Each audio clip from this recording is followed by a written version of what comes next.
प्रथम पितर 1:15-16 पढ़िबा। मात्र तुम मानकर आह्वानकर्ता जेपरि पवित्र तुम्हें माने मध्य आज्ञावह संतान मानक परि समस्त आचरण रे सही परि पवित्र हुओ जेणु लेखा अछि तुम्हें माने पवित्र हुओ कारण आम्भे पवित्र। के पवित्र होबा पय चाहउछन? आज भी बचसा करबा गलानी, आज भी अन्य को तुच्छ देखिबा गला नाही, आज भी से निशा गला नाही, आज भी से पाप गला नाही। आपण चाहिले जीव मोर प्रिय। हां आमे निज आडू छाडी परिबा ना, किंतु जदि मैं प्रभु को अनुग्रह मागिबा, प्रभु तुम मते अनुग्रह प्रदान करो। मु तुम धार्मिकता रे चालिया पय चाहूची, मु तुम पवित्रता रे चालिया पय चाहूची, प्रभु आपन को अनुग्रह प्रदान करिवे। हालेलुया। कोन लेखा गला? तुम मानकर आह्वान करता जेपरि पवित्र आज्ञावह संतान मानक परि समस्त आचरण रे सही परि पवित्र हुओ जेणु लेखा अछि तुमे माने पवित्र हुओ कारण आम्भे पवित्र। प्रभु कहि नाते मु तुमको पवित्र करिबी बोल, प्रभु कहले तुमे पवित्र हुओ। तार अर्थ चॉइस आमर। मु पवित्र हेबा पय चाहूची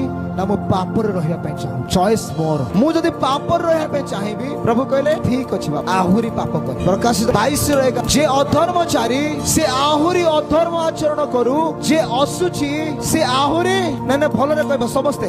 पुणी जे धार्मिक से आहुरी धर्म आचरण करू, जे पवित्र से आहुरी पवित्र हेउ। हालेलुया।